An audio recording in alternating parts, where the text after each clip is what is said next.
si conocieran a fondo qué es un omega 3 y realmente en el fondo no saben. Hay muchos paradigmas sobre los omegas 3, vamos a ir viendo pues poco a poco para al final entender qué significan estas moléculas. Primero tenemos que entender qué son las grasas que están en nuestro cuerpo. Las grasas se clasifican como saturadas, monoinsaturadas, poliinsaturadas. Y dentro de las grasas poliinsaturadas están los ácidos grasos esenciales. Son ácidos grasos esenciales que son fundamentales para la vida, que se deben adquirir nutricionalmente, no los produce el organismo. De los ácidos grasos monoinsaturados está la llamada familia omega 9. El ser humano tiene la capacidad de desaturación hasta el carbono 9, de ahí para allá ya son los ácidos grasos poliinsaturados esenciales. Y de esos ácidos grasos esenciales tenemos la familia omega 6 y la familia omega 3. Ahora vamos a ver qué quiere decir eso de omegas. Dentro de la familia de los 6 tenemos el ácido linoleico, que es el padre, digamos, de los demás, y en la familia de los omegas 3 el ácido alfa-linolénico. De los omega 6 pueden irse transformando a ácido gamma-linolénico y hasta ácido araquidónico. El ácido eicosapentanoico y el docosahexaenoico son los llamados omegas 3. El ácido eicosapentanoico pues se llama EPA y el docosahexaenoico DHA.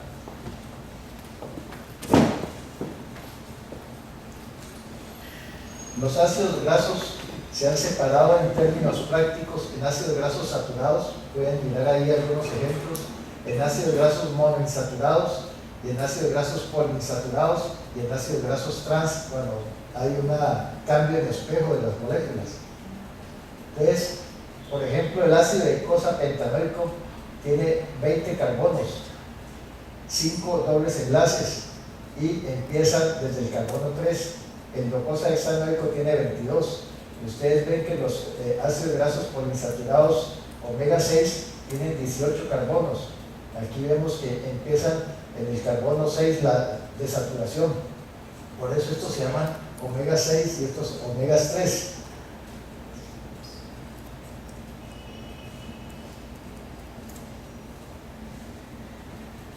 Aquí vemos toda la familia de los ácidos grasos. Entonces aquí vemos el ácido esteárico, es un ácido totalmente saturado, ven que no tienen dobles enlaces.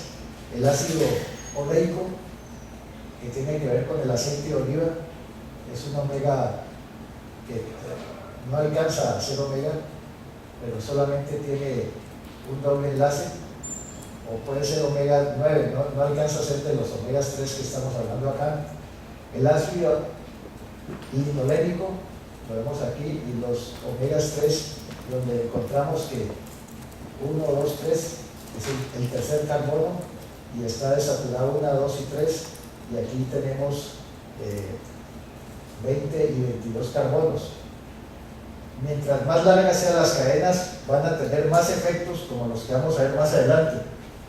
Entonces hablamos de ácidos grasos esenciales de cadena larga, que son los que vamos a usar terapéuticamente. Para acabar de entender los conceptos, entonces los ácidos grasos esenciales son siempre poliinsaturados. Tenemos los de la omega 6 y los omegas 3, estos nacen del ácido linoleico y estos del ácido alfa-linolénico. Los omega 6 se van a transformar en ácido araquidónico y los omegas 3 provenientes del ácido linolénico, para que funcionen como tales, deben transformarse en ácido eicosapentanoico o docosahexaenoico o ser adquiridos directamente de la naturaleza. Todos estos nos van a producir unas hormonas que se llaman eicosanoides, pero los eicosanoides son familias disímiles, porque hay eicosanoides buenos y eicosanoides malos, como podría ser. Los eicosanoides que vienen de la serie 6 son eicosanoides que tienen efectos proinflamatorio, trombogénico, aterogénico, vasoconstrictivo, y los eicosanoides de la serie 3 tienen efectos contrarios, especialmente antiinflamatorios, vasodilatadores y antiagregantes, entre otras.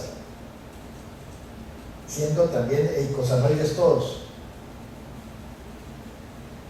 Nuevamente la familia 6, que proviene del ácido linoleico, se puede obtener de diferentes aceites vegetales. Aquí vemos de aceite de maíz o aceite de girasol. Aquí vemos la molécula final, que es el ácido araquidónico, que es un ácido que tiene una potencia proinflamatoria y protrombogénica. De la familia 3, el ácido alfa-linolénico lo vemos en los aceites de linaza, de canola y de soya. Esta es la parte vegetal, digamos, pero la parte que parece que funciona mejor no es entrar por la parte vegetal, que la absorción intestinal no es tan buena. En cambio, el ácido eicosapentanoico-EPA y el docosahexaenoico-DHA obtenido del pescado va a tener una absorción, una asimilación muy superior a la parte vegetal. Ustedes dirán, bueno, esta es la parte de los omegas 3 vegetales, de canola, de nuez, de linaza. Se han hecho estudios para tratar de ver si realmente el ácido alfa-linolénico vegetal tiene que ver con el aceite de canola, soya, linaza, nuez. Hay una evidencia limitada como cardioprotector. Se estimula el consumo. No es que sean malos, pero no se ha demostrado pues realmente sobre el riesgo cardiovascular y sobre el endotelio, lo que pueden producir los otros. Los ácidos grasos esenciales, omega 3, que son ácidos grasos de cadena larga, que nuevamente se los mostramos aquí, son ácidos que idealmente se deben obtener del mar, especialmente de los mares fríos, de los mares helados, en donde existen peces que tienen altos niveles de estos ácidos.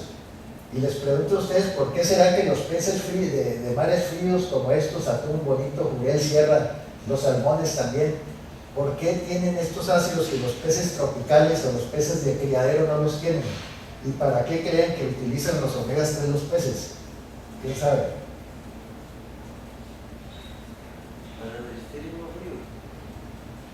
Sí, los omegas 3 son los mejores anticongelantes o los únicos anticongelantes ideados por la naturaleza. Si ustedes cogen una cápsula de omega 3 buena y la meten en el congelador y se congeló, no es tan buena, está chillada. Es una forma de saber si el omega 3 es bueno o malo. ¿Cómo entiende uno que un pez debajo de un témpano a menos 80 grados centígrados no se congela, no se vuelve témpano? Es por los omegas 3. Y como un pingüino que baja a comerse ese pez tampoco se congela, ¿no? Y como el oso polar que se come el pingüino no se congela. ¿Y por qué los esquimales no se congelan? Los esquimales consumen cerca de 10-15 gramos de omegas 3 con la grasa buena de los animales que tienen omega 3. Pero los pescados no producen los omegas 3, ¿no? ¿Dónde están? ¿Quién sabe?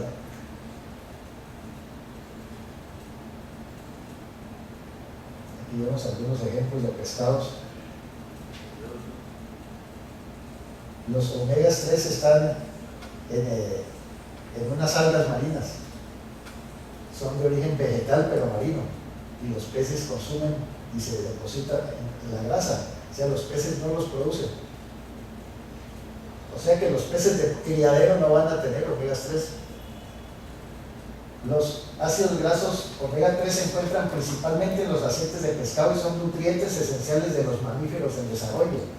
Forman parte de la biocapa lipídica de la totalidad de las células humanas. Los mamíferos son incapaces de sintetizar ácidos grasos de dobles enlaces más allá del noveno átomo, como decíamos al principio, comenzando a partir del grupo metilo. Por lo tanto, los ácidos grasos esenciales deben ser ingeridos con la dieta. Cuando la dieta no tiene ácidos grasos esenciales, va a haber patología, va a haber problemas. Y uno de los problemas es la disfunción endotelial, el órgano más grande del cuerpo, ¿no? Son 6 canchas de tenis si les tendemos en el piso y pesa más que un hígado. La disfunción del endotelio se asocia a un proceso inflamatorio crónico gracias al estrés oxidativo compartido por todos los factores de riesgo cardiometabólico. Si la persona es fumadora, hipertensa, diabética, síndrome metabólico, homocisteína, hiperfibrinogenemia, depresión, insuficiencia renal, todos los factores que quieran actúan a través del estrés oxidativo y a través de la disfunción endotelial. Los eicosanoides inflamatorios de la serie omega 6 y los antiinflamatorios de la serie 3 están especialmente involucrados en este proceso, proinflamatorio o antiinflamatorio, dependiendo de los eicosanoides que se estén moviendo en la persona en ese momento. Ustedes saben que el AMP cíclico es un segundo mensajero endocrinológico que se necesita para una serie de transformaciones metabólicas. Los derivados del omega 6 disminuyen el AMP cíclico y los de omega 3 aumentan el AMP cíclico. Al aumentar el AMP cíclico aumentan todos los procesos que tienen que ver con hormonas y procesos antiinflamatorios que dependen del AMP cíclico. Estos eicosanoides tienen diferentes nombres: prostaglandinas, prostaciclinas, tromboxanos, lepotrieno, lipoximas, ácidos grasos hidroxilados, epilipoxinas, isoprostanoides, ácidos eicosipretanoicos y endocannabinoides y otros. Es una orquestación compleja de moléculas para llegar al yin y el yang, que es el equilibrio entre los omegas 3 y el omega 6. ¿Qué piensan ustedes de esa presentación que venden en la calle de omega 6, 3 y 9? O sea, es absurdo porque los 3 hacen lo contrario, los 6 se neutralizan y el 9 lo produce el organismo. Entonces, los omega 3 tienen efecto antiplaquetario, antitrombótico, antiinflamatorio, vasodilatador, analgésico, antimitótico, mejoran la inmunidad, mejoran funciones cognitivas. Por eso son fundamentales en el niño en desarrollo y en el viejo en involución.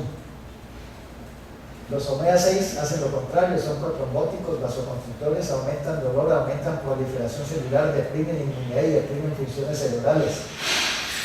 Según esto, la idea es que tengamos más omegas 3 que 6 en el cuerpo. Hay una frase que es la inflamación silenciosa. Todos estamos, la vida es un proceso inflamatorio y la vida es un proceso inflamatorio silencioso, pero si predominan los omegas 3, posiblemente esa inflamación sea menor que si predominan los omega 6, y eso depende de la dieta. Uno es lo que come, cada ser humano es lo que come. Dime qué comes y te diré cómo eres. La comida es la producción. ¿Ah? La comida es la producción. Claro. El exceso de eicosanoides omega 6 están relacionados con cardiopatía isquémica, con accidentes cerebrovasculares, hipertensión, artritis, cáncer, infecciones crónicas, depresión, Alzheimer, hiperinsulinismo y síndrome metabólico. Hay un gran predominio de la actividad de los omega 6. Este es un espectáculo de la dieta occidental. Ustedes ven pues los chorizos y toda esta cosa. Esto es puro ácido araquidónico, que va a bajar el pH sanguíneo y va a generar un estado proinflamatorio. Las dietas inflamatorias occidentales.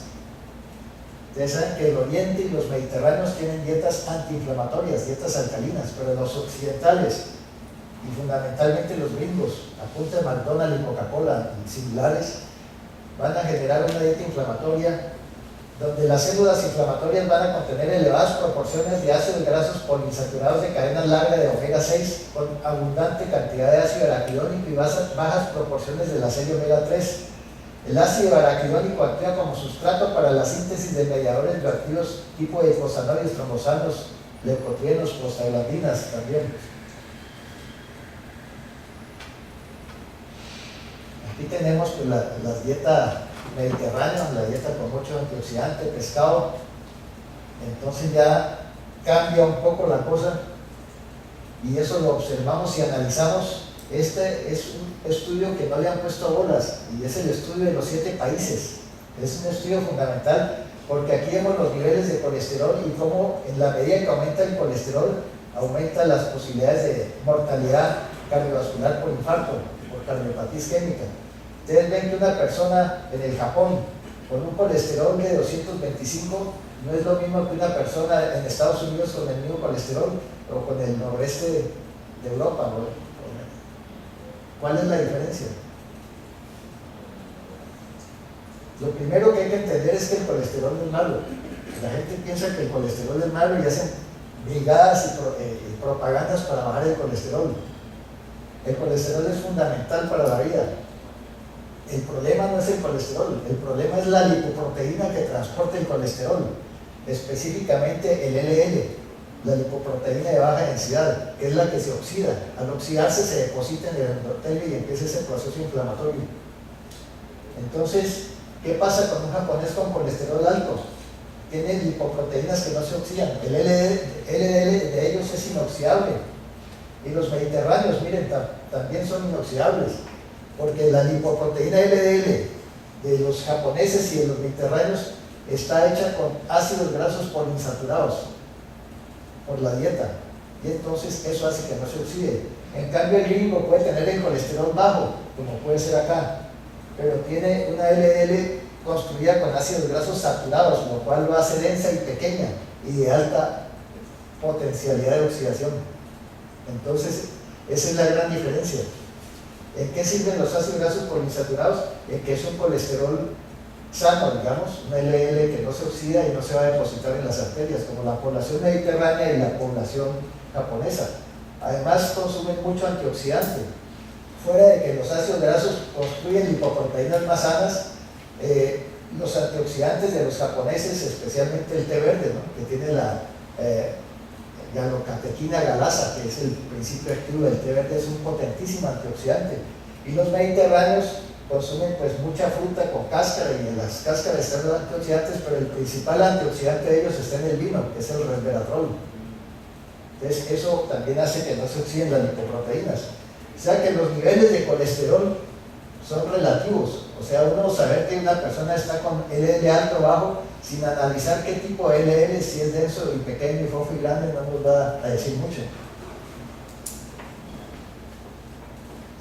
Los esquimales de Groenlandia se observó que la agregación plaquetaria estaba disminuida, que el tiempo de coagulación estaba aumentado, que las bajas concentraciones de colesterol plasmático era evidente, bajas concentraciones de triglicéridos, bajas concentraciones de las demás lipoproteínas y altas concentraciones de HDL. Todos son efectos de factores antiaterogénicos y de protección endotelial mediados por la nutrición a base de pescado, que les otorga un perfil lipídico normal y una excelente salud.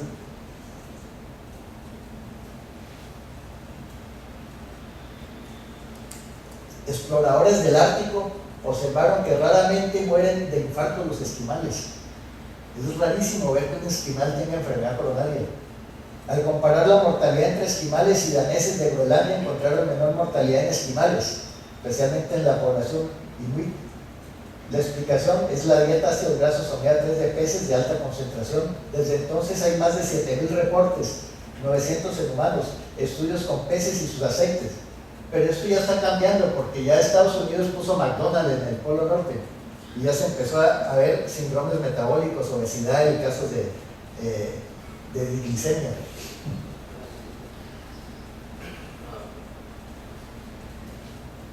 Entonces, ¿cómo es la evaluación clínica para medir esa inflamación de los eicosanoides? Una es la relación ácido araquidónico EPA. Esto hay que mandar a un laboratorio para que la midan. No es fácil, se necesita un equipo sofisticado. En Colombia no hay, toca mandar a Estados Unidos. Medir niveles de insulina es complicado también. La mejor forma de medir cuánta insulina produce una persona es medir el perímetro abdominal. Si el hombre tiene más de 90, tiene obesidad visceral, y si la mujer tiene más de 80, tiene obesidad visceral. Pero lo que sí podemos hacer es el índice triglicéridos sobre HDL, que se llama índice insulínico. Esto nos dice si el LDL es fofo y grande o denso y pequeño. O sea, el índice triglicéridos HDL de un mediterráneo, de un japonés, va a estar bajo y de un gringo va a estar alto. Básicamente, lo normal es de 3 para abajo. Sería un LDL fofo y grande inoxidable. Y si está por encima de 3 es denso y pequeño.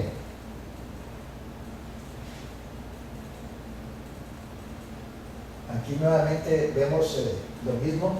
Lo ideal de cada uno de los índices, nos quedamos con la relación triglicéridos sobre HDL, que es la más fácil y que tiene que estar alrededor de 3.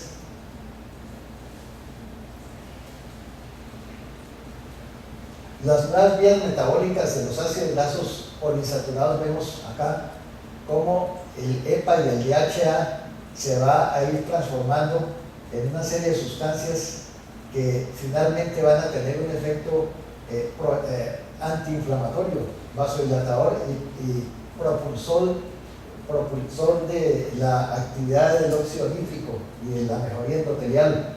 El ácido araquidónico, a través de la ciclooxigenasa y a través de producir una serie de sustancias protrombóticas, toda esta cascada de inflamatorio de leucotrienos, lipoxanos y toda esa cosa, nos va a generar actividad en el sistema inmunológico celular, en el sistema generando inflamación.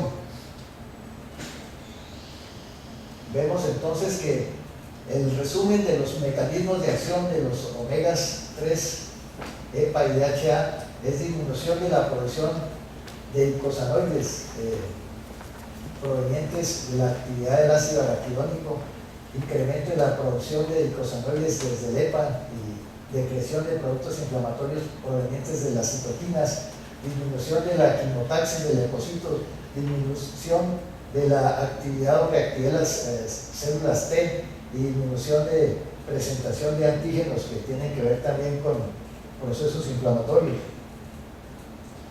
Pero entonces se encontró algo interesantísimo, y es que los omegas 3, además de lo que producen directamente, generan estas moléculas que se llaman resolvinas y protectinas.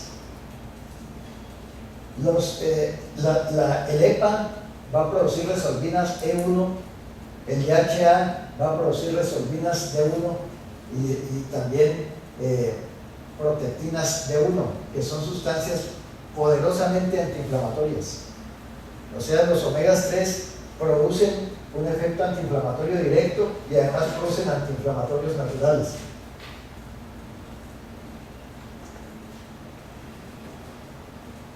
Entonces aquí vemos cómo la familia especializada de mediadores proresolvina van a producir estas tres sustancias: las lipoxinas, las resolvinas y las protectinas.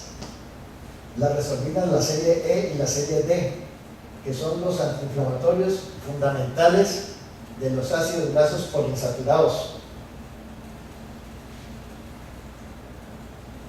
Aquí vemos con más detalle, y acá con mucho más detalle, en donde encontramos algo interesante.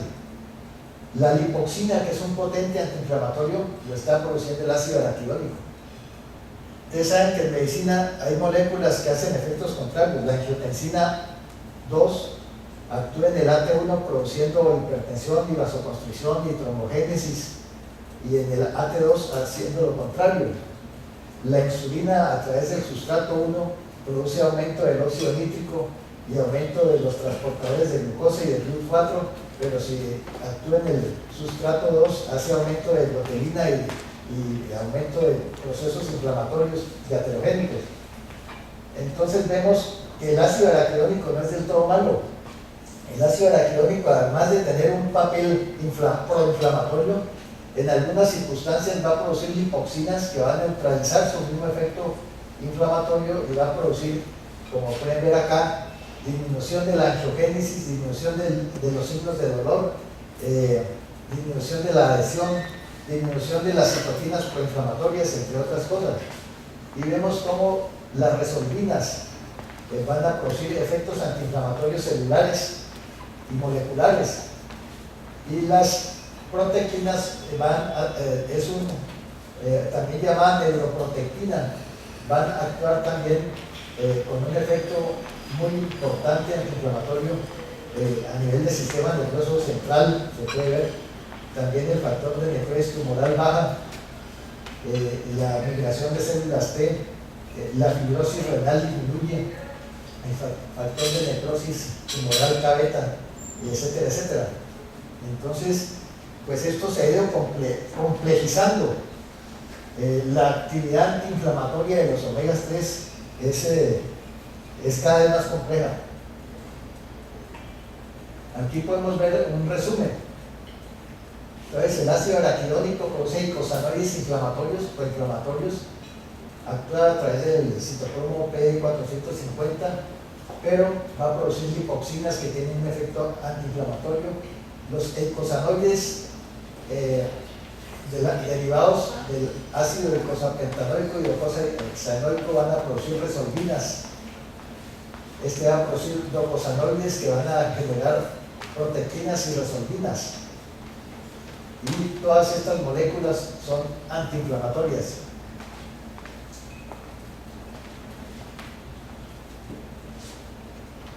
Entonces aquí vemos un vaso en donde encontramos un proceso inflamatorio aterogénico, aterosclerótico. La aterosclerosis es inflamación. Ustedes pueden ver cómo los macrófagos entran y empiezan ese proceso ateromatoso.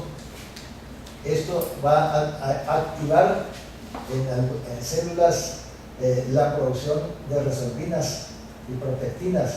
Y acá vemos otro macrófago estimulado que nos van a producir lipoxinas, resolvinas y todos los antiinflamatorios que hemos visto. Entonces van a hacer una orquestación antiinflamatoria para disminuir todos los procesos celulares de la inflamación y los procesos químicos de la inflamación. O sea que en teoría uno con omegas 3 podría tratar procesos inflamatorios tipo artritis, ¿no? Y de hecho hemos visto en dosis altas. Pero hay que saber qué omega usar, porque no todos los omegas que encontramos en el mercado funcionan o sirven. Aquí vemos en estudios animales que se aplican resolvinas en diferentes situaciones de inflamación. Inflamación en la piel, peritonitis, en asma, inflamación en ojos, por ejemplo, colitis. Con resolvina hubo unos resultados interesantes y buenos, lo mismo con estas otras resolvinas. Ustedes ven acá en peritonitis también. En ojos se ha estudiado mucho. Hoy día hay buena evidencia en glaucoma y en enfermedad macular.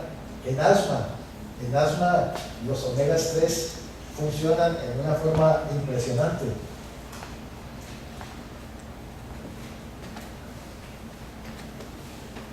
Entonces, si sumamos, pues vemos que a nivel de células endoteliales activadas por EPA y DHA va a haber estos efectos de depresión de la actividad de las moléculas de la adhesión molecular, de la adhesión de los leucocitos y de la producción de inflamatoria. A nivel de neutrófilos más o menos lo mismo. A nivel de monocitos y macrófagos va a haber una disminución de los procesos inflamatorios celulares, y eso pues es claro a través de las sustancias inflamatorias que producen los omegas 3. Consumir o no consumir pescado. Hay estudios observacionales donde hablan de los beneficios de la enfermedad arterial coronaria. Aquí hay unos estudios que dicen que sí, que consumir pescado disminuye mortalidad.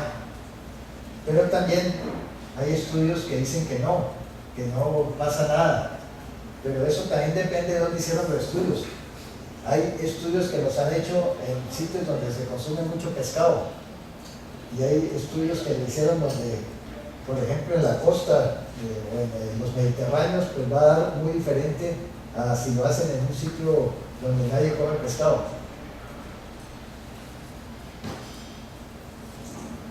La conclusión sobre el consumo de pescado en prevención primaria. O sea, un pescado por semana y de forma progresiva por 5 semanas va a haber unos cambios de R sobre la mortalidad coronaria, sobre el infarto, sobre la muerte súbita, sobre el ACV y sobre la mortalidad cardiovascular. Pero nos ponemos a ver pues también qué tipo de pescado. Vimos al principio que son los pescados de los mares helados, de los mares fríos, y muchos estudios de estos son hechos con pescados del mercado, con pescados de supermercados, y generalmente pescados a veces contaminados con mercurio, con difenilos policlorados, con DDT, con metales pesados de todo tipo. Entonces se vuelve venenoso el pescado. O sea que hacer un estudio con pescados es muy complejo, muy complicado, porque habría que hacer nivelación de omegas 3 y ver si el pescado realmente no es tóxico. O sea que comer pescado, depende como lo veamos, puede no ser saludable. Aquí vemos el RR para infarto de acuerdo a la ingesta reportada de pescado. Se mide la cantidad de EPA y de DHA. Esto es un estudio japonés. Aquí vemos los cuartiles en donde en la medida que los ácidos grasos poliinsaturados omegas 3 aumentan, va a haber una disminución de los infartos.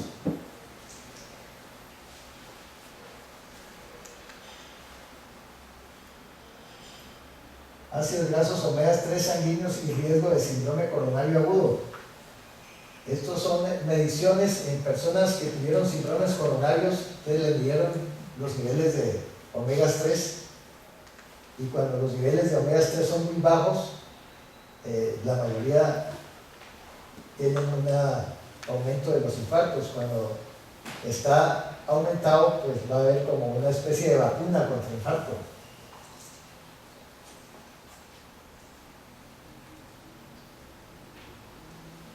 Muerte súbita. Se ha encontrado que los omegas 3 también reducen la muerte súbita.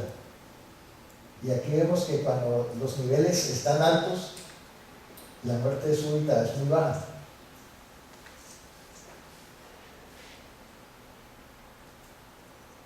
Muerte súbita de ingesta de ácidos grasos omega 3, bueno, esto es lo mismo, en la medida que se aumenten, pues va a haber una desviación hacia acá para protección. Presión arterial con ingesta de omegas 3, vemos cómo la presión sistólica y la diastólica disminuyen con aumento de la ingesta solo de pescado, pero el pescado que tienen omegas 3, en el estudio no dicen exactamente qué pescados, pero aquí hablan de aceite de pescado. Parece que es un aceite de pescado que posiblemente sirve, pero no dicen si es ultradestilado, si es simplemente un aceite sacado por común y corriente con todos los contaminantes. No hablan de exactamente qué tipo de aceite de pescado.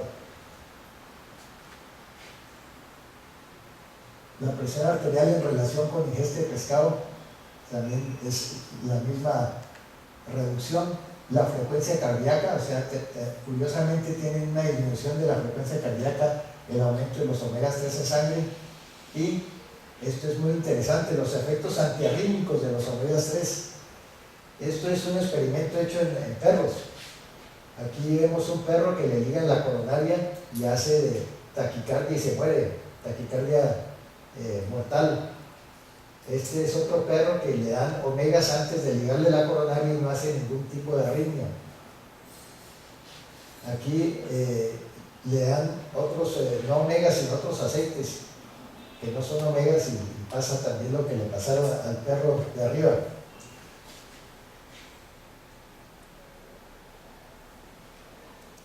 Hay una serie de estudios aleatorizados controlados en prevención secundaria. Aquí vemos los estudios, los criterios, el seguimiento en años y los resultados para mostrar que los omegas en dosis de 2 gramos o más tienen algún tipo de significancia estadística en cuanto a reducción de enfermedad coronaria y infartos. Aquí vemos que vitamina E asociada a omegas, pues parece que también redujeron, pero la vitamina E no potenció. Y en el estudio noruego usaron fue los omegas con aceite de maíz, y realmente no hubo mucho cambio. Parece que es que los noruegos comen mucho pescado y entonces eso hace que las resultantes no sean las mismas. El famoso estudio GISI, el estudio GISI de prevención italiano, le dieron 850 miligramos de EPA y de DHA durante 3.5 años a los pacientes. Hoy sabemos que esta dosis es muy bajita. Hoy día se usan 5 veces más esta dosis. Esta dosis tan bajita y de un omega 3 que no era tan puro, logró reducir la mortalidad un 28% y la muerte súbita un 47%. De manera que ese estudio conmocionó en su momento. También en ese mismo estudio se observó que los niveles de colesterol se bajaron algo, no mucho, pero bajaron. Los niveles de LDL bajaron también. El HDL subió, pero lo que hubo más impacto fue en los triglicéridos. no nos importan los niveles de colesterol, como decíamos al principio. Sabemos que está protegido el colesterol con una lipoproteína que no se oxida. Por eso bajó la mortalidad. Pero en esa época no entendían por qué. Aquí hay una serie de metaanálisis donde se evalúa la mortalidad de todos estos estudios comparados con el uso de fibratos, de estatinas, de niacina y de omegas 3, y vemos que los omegas 3 superan los fibratos y las estatinas en mortalidad. Eso es interesante. En mortalidad, no en prevenir la mortalidad. Los ácidos omegas 3 con estatinas y eventos cardiovasculares, pues se han hecho muchos estudios de prevención primaria. Aquí vemos todos estos estudios, y de prevención secundaria, dobles ciegos aleatorizados, donde dando alrededor de 1.8 gramos de EPA sin DHA más simvastatina, se encontró que producía un efecto positivo en cuanto a impacto coronario, en cuanto a eventos coronarios. Aquí vemos la disminución en las diferentes, en la población total, en los eventos coronarios, en la angina y en la muerte. O sea que sí hubo resultados importantes.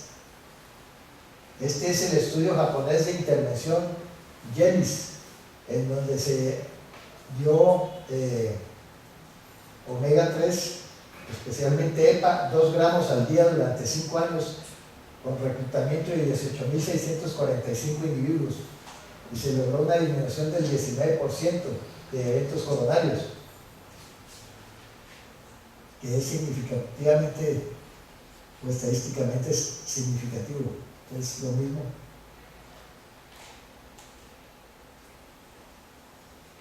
Entonces, viendo el estudio JELIS, donde se compara estatina o estatina más EPA, vemos que la estatina más EPA disminuye la mortalidad y los eventos coronarios. Dieta con estatina es mejor que dieta sola. Estatina con EPA es mejor que estatina sola. Estatina sola es peor que estatina con EPA, según el estudio JELIS también.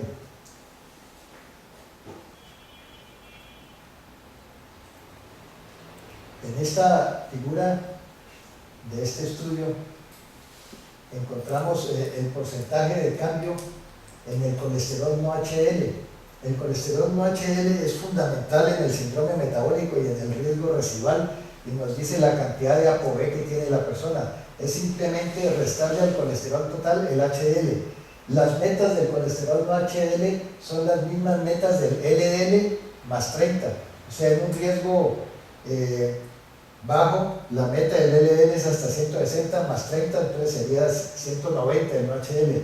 En riesgo intermedio, como en el síndrome metabólico, la meta del LDL es 130 más 30 serían 160 del no HDL.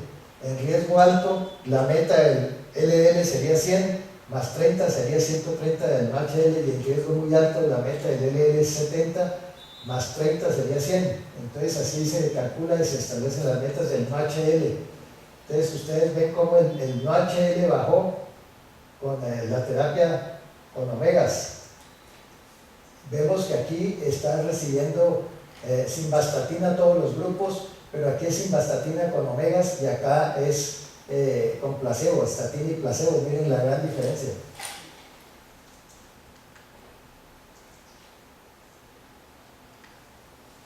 Aquí lo mismo, encontramos que el perfil lipídico, los triglicéridos mejoran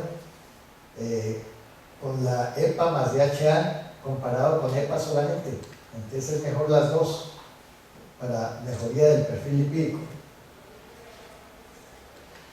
Acá es lo mismo. Y aquí vemos cómo la reducción de los triglicéridos plasmáticos disminuyen dependiendo de la dosis de EPA. Si uno quiere bajar un 40% los triglicéridos, hay que dar 6 gramos de ácido eicosapentaenoico y glucosa hexanoico. Si uno quiere bajar un 10%, con 1 gramo es suficiente. O sea que el nivel de triglicéridos hay que pensar siempre en megadosis.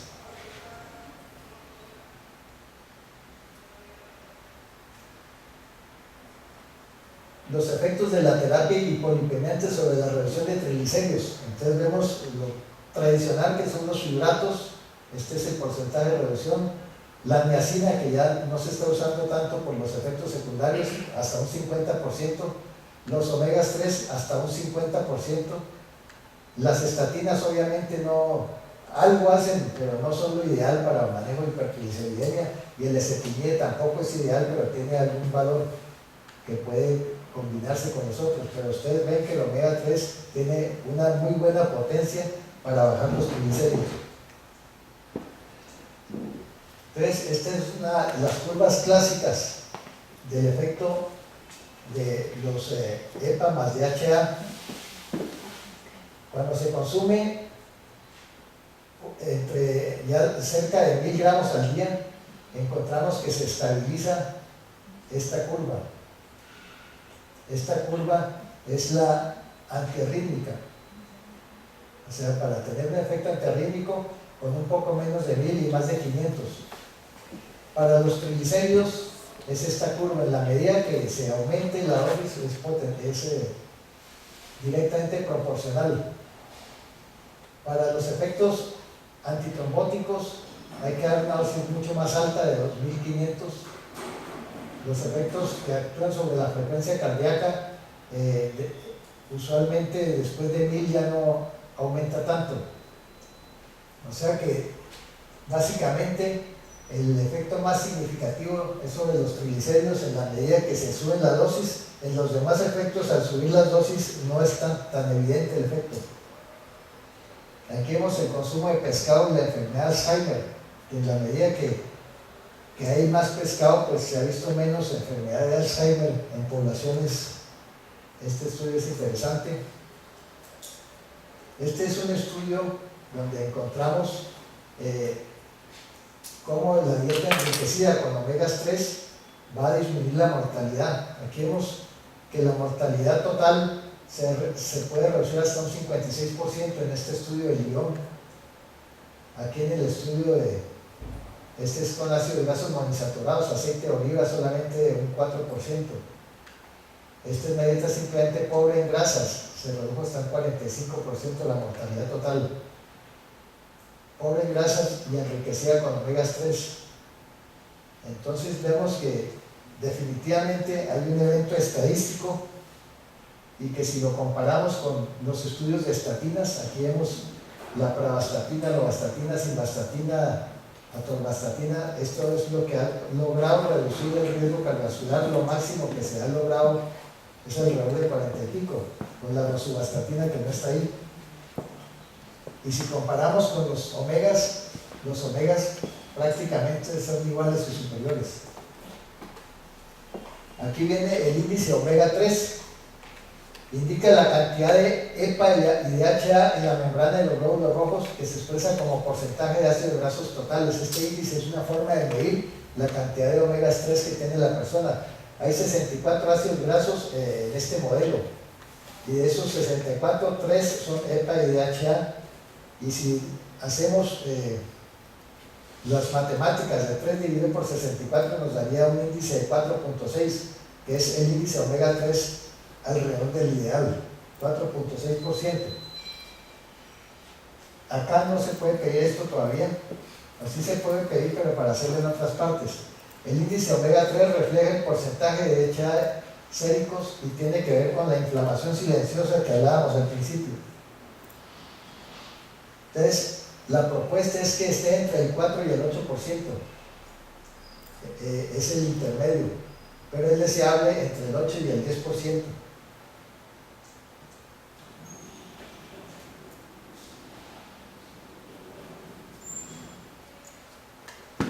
Si medimos el índice omega 3 en adultos sin ingesta de suplementos, vemos que el 44% está en riesgo, el 9% solamente de la población tiene un índice adecuado. O sea, quiere decir que la población en general está mal nutrida con los omegas. El riesgo relativo de muerte cardíaca súbita y el índice omega 3, en la medida que el índice aumente, la muerte súbita disminuye.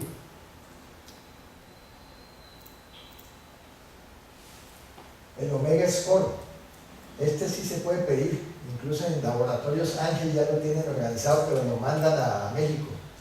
El omega score nos dice la medición de inflamación silenciosa, que se cuantifican los ácidos grasos que están en el plasma y se mide la relación ácido araquidónico con ácidos grasos poliinsaturados. Entonces uno puede ver en un paciente pues, con síndrome metabólico, en un paciente con riesgo cardiovascular, pedirle el omega score y si sale alto, si esta relación está descuadrada, pues entonces toca empezarle a aumentar el consumo de ácidos grasos poliinsaturados.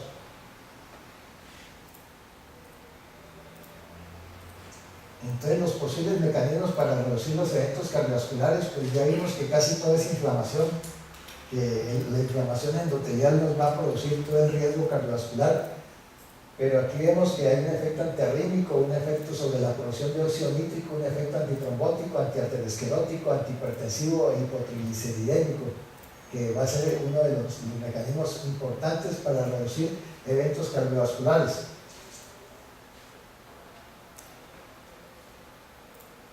Y ahí hay otros que se añaden. La AHA empezó a recomendar omegas 3.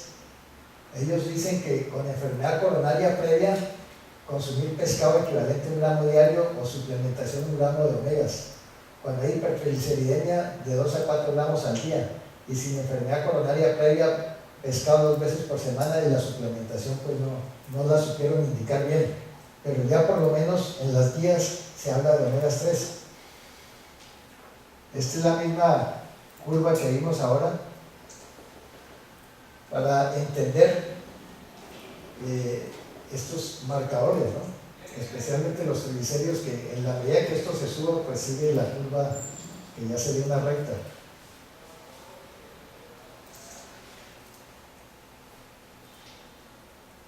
Las recomendaciones para el consumo de pescado también se habla de la AHA. Entonces ellos dicen que aquí están recomendaciones de la AHA y estas otras instituciones mundiales donde hablan de 2 por semana, 1 o 2 por semana, hasta 3 por semana, y que la recomendación sería 1 gramo al día de omegas 3 para todas las personas. Según esto, todo el mundo debería consumir omegas 3. Recomendaciones diferentes. Barry Sears, no sé si lo conozcan, ¿han oído hablar de Barry Sears? Es el que fundó la dieta de la zona y que habla de la dieta antiinflamatoria, del 30%, 30% y 40% en relación a grasa, carbohidratos y proteínas. Entonces, él dice que el mantenimiento de una persona adulta normal debe ser de 2.5 gramos al día, para toda persona. Para la salud cardiovascular, entre 2.5 y 5 gramos. Para las funciones cognitivas en el sistema nervioso central, entre 5 y 10 gramos. Y hay casos de personas con Alzheimer que han tenido notable mejoría con 10 gramos de omegas 3. En enfermedades neurológicas varias, pues aumentar más la dosis hasta 15 gramos, con derecho a eruto de pescado y lo que sea, pero es una dosis muy buena. Para evitar el eruto a pescado, pues se recomienda consumir los fríos de la nevera, y eso pasa rápido el estómago y llega al duodeno sin abrirse. Pero ahora vienen presentaciones que se abren en el duodeno, no hay necesidad de hacer ese tipo de trampa. En depresión bipolar, en un estudio de Harvard, hubo mejoría con 10 gramos al día. Los esquimales consumen entre 7 y 10 gramos al día de omegas 3. El humano del neopaleolítico consumía alrededor de 3 gramos de unas algas que había en los lagos de esa época, y parece que eso ayudó el proceso de encefalización en el hombre, cuando empezó a consumir omegas 3.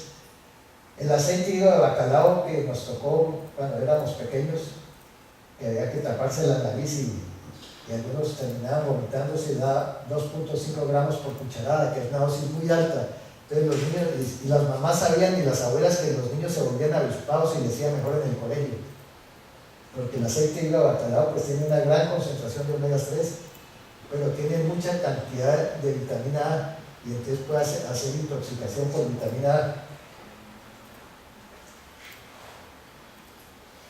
Entonces, si tenemos una cápsula de omega 3, pues hay que ver de dónde viene.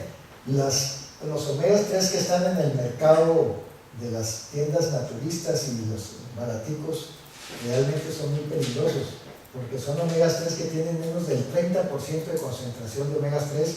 El 70% es pura grasa de pescado con contaminantes marinos, tienen difenilos policlorados, tienen dioxanos y tienen mercurio sobre todo y otros metales pesados, porque el mar es una cloaca y todas estas tóxicos y todos estos venenos van a la grasa del pescado. Entonces, la gente que hace en forma barata cápsulas de omega 3, generalmente lo que están consumiendo son grasa de pescado con todos los contaminantes. Entonces se necesita omegas 3 que sean ultra destilados, que tengan un proceso farmacéutico, y eso se dice de grado farmacéutico, donde garantice que no hay contaminantes, que sean puros los omegas 3. Pero aún la pureza de los omegas 3 no hace que la cápsula que dice 1000 miligramos sean 1000 miligramos de omega 3. Los más puros se logran al 60%, se han logrado al 90%, pero dependiendo del procedimiento. Entonces, los ácidos grasos poliinsaturados esenciales de grado farmacéutico requieren una cosa que se llama la certificación IFOS, que es una certificación que garantiza la pureza. Si no tiene el frasco una certificación IFOS, pues posiblemente no es tan recomendable.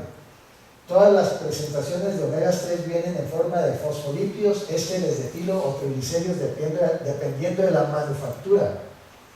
Los fosfolípidos son mucho más caros, pero son obtenidos usualmente de plancton, de lo que comen las ballenas, y se necesita una gran cantidad de estos moluscos para producir poquita cantidad de omegas, y el proceso es complicado y viene en forma de fosfolípidos. Los ésteres de etilo son omegas 3 en medio alcohólico, y en dosis altas pues habría problema con las embarazadas o con las personas que tienen problemas hepáticos. Por ejemplo, uno que conocemos bien, el Epaxi y el Epacor, es a base de ésteres de etilo y tiene hasta el 90%, tiene una gran concentración, pero si viene en base de triglicéridos es más natural y se absorbe más por el intestino, y una presentación al 60% que viene como triglicéridos tiene más potencia y más absorción que una que viene en ésteres de etilo que dice 90, pero realmente tiene más potencia y da más resultado al 60%. Eso suena raro, pero es así. Entonces los ácidos grasos omega 3 derivados del pescado, en este caso pues el 60% tendrían 456 de EPA y 264 de DHA, y el resto sería 720 estos serían los omegas. Entonces, por ejemplo, en una presentación comercial que dice 1200 miligramos al 60%, quiere decir que 720 son de EPA y DHA y el resto pues es grasa de pescado. Para hacer los cálculos habría que hacerlo sobre el 60%, o sea, no le vamos a calcular 1200, si necesita 4 gramos por ejemplo, no vamos a decir 1200 por 4, sino 600, 6, 12, 18, 24, o sea, se necesitaría, ¿cuántos? Como 6 cápsulas al día para hacer 4 gramos. O sea, lo que hay que medir es lo que tiene en realidad de EPA y DHA.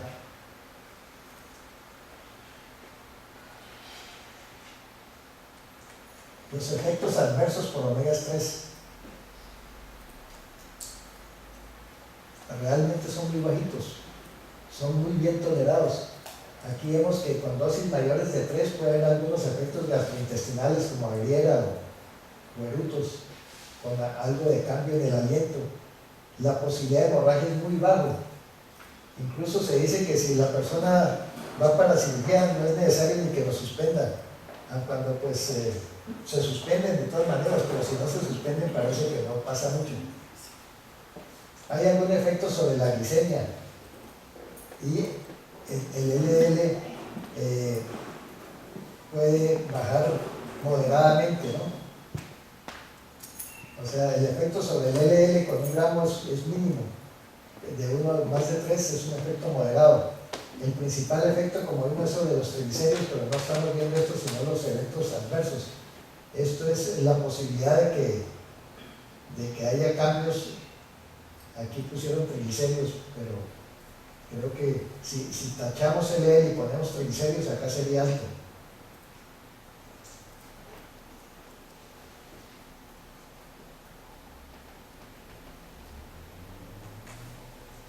¿Qué debe saber un médico sobre la seguridad de un omega 3? Que no incremente el riesgo de hemorragia aún con asa, warfarina o con clopidogrel.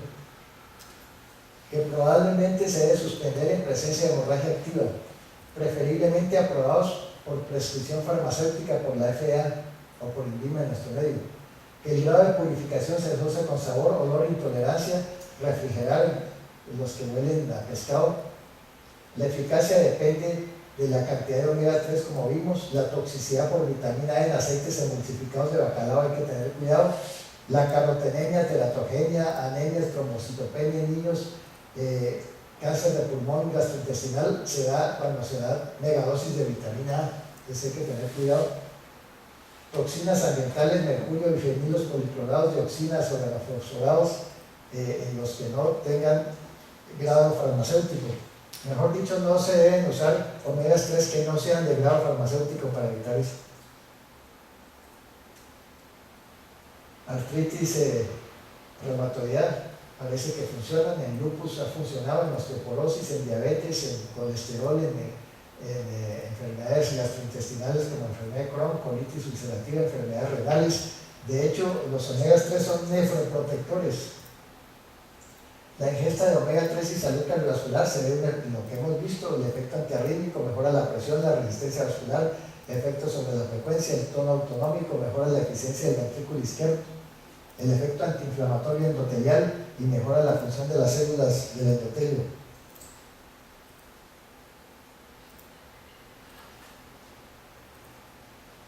Vemos aquí el resumen.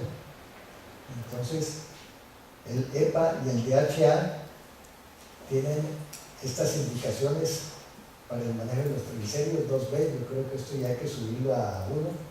Arritmia ventricular es 2B. En ACE no se ha clasificado, en prevención primaria no se ha clasificado, en infarto no fatal no está clasificado, pero parece que puede ser útil.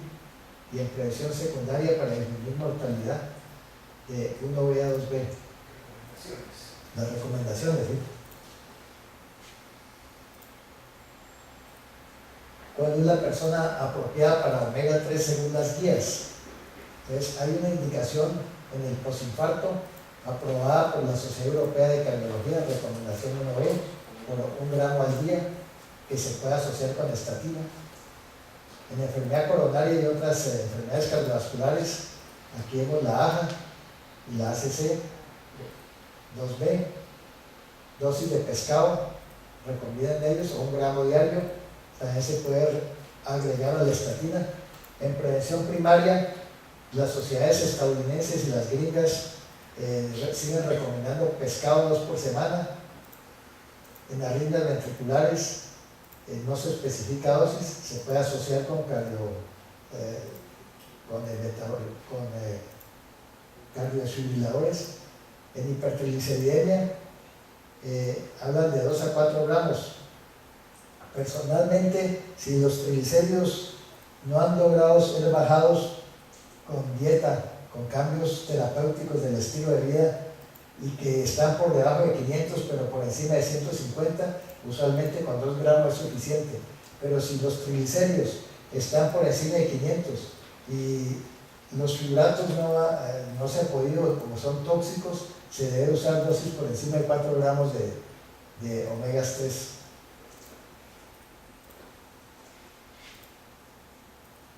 Conclusiones: los eicosanoides derivados de los ácidos grasos omegas 3 tienen propiedades antiinflamatorias, antitrombóticas, vasodilatadores, antitumorales, mejoran la resistencia a la insulina y los lípidos séricos, además del efecto antihipertensivo y actividad importante sobre las funciones cognitivas. Hay otra función importante y es sobre la disfunción eréctil. Ustedes saben que la disfunción eréctil, el 90% de la causa es por disfunción endotelial. En la medida que los omegas 3 disminuyan la inflamación del endotelio y promuevan la producción de óxido nítrico, puede haber una mejoría de la función eréctil. Entonces también se han usado en ese aspecto. Entonces aquí hay un resumen de todo lo que hemos dicho y todavía faltan cosas, pero los omegas 3 tienen un universo de cosas para mejorar, ¿no? Y escojamos bien el pescado. El salmón es uno de los pescados que dicen que tienen más omega 3, pero también es de los pescados que más contaminantes tiene, especialmente mercurio. Entonces hay gente que saca pecho diciendo que come salmón todos los días, pero toca hacerle medición de metales pesados y posiblemente llevarlo a quelación después. Entonces hay que tener cuidado. Es más fácil tomarse las cápsulas de omega 3 de grado farmacéutico y con eso pues estamos evitando la intoxicación.